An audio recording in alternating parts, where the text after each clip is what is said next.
సహజంగా రోగ నిరోధక శక్తిని లేదా ఎనర్జీని పెంచుతాయని మార్కెట్ చేసే చాలా సప్లిమెంట్స్లో దాగిన ప్రమాదాలు ఉన్నాయి. ముఖ్యంగా ఎక్కువ మోతాదులో లేదా ఎక్కువ కాలం తీసుకుంటే ఎలాంటి ప్రమాదమో ఇవాళ మనం తెలుసుకుందాం. క్లినికల్ అధ్యయనాల ప్రకారం అధిక మోతాదు బీటా కెరటిన్ పొగ తాగే వారిలో ఊపిరితిత్తుల క్యాన్సర్ ప్రమాదాన్ని పెంచుతుందంట. విటమిన్ ఈ యాంటీ ఆక్సిడెంట్ గా ప్రచారం చేయబడిన ఒక పెద్ద అధ్యయనంలో ప్రాస్టేట్ క్యాన్సర్ ప్రమాదాన్ని పెంచినట్టు కనుగొనబడింది. ఇంకా కుర్కుమిన్ అంటే పసుపు, రెస్వెరట్రాల్ వంటి ప్రసిద్ధ న్యూట్రాస్యూటికల్స్ పర్యవేక్షణ లేకుండా తీసుకుంటే కీమోథెరపీ లేదా రేడియేషన్ కూడా అడ్డుకోవచ్చంట.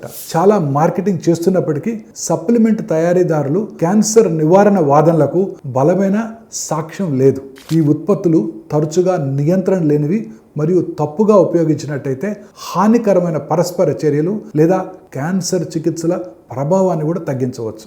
సో మోస్ట్ ఇంపార్టెంట్ థింగ్ ఏంటంటే క్యాన్సర్ నివారణకు సమతుల్య ఆహారము, శారీరక శ్రమ, ధూమపానం, ఆల్కహాల్ లాంటి మానేయడం, రెగ్యులర్ స్క్రీనింగ్స్ ముఖ్యం. సప్లిమెంట్స్ తీసుకోవాలంటే ముఖ్యంగా క్యాన్సర్ చికిత్స సమయంలో అనవసర హానిని నివారించడానికి వైద్య పర్యవేక్షణలోనే తీసుకోవడం తప్పనిసరి.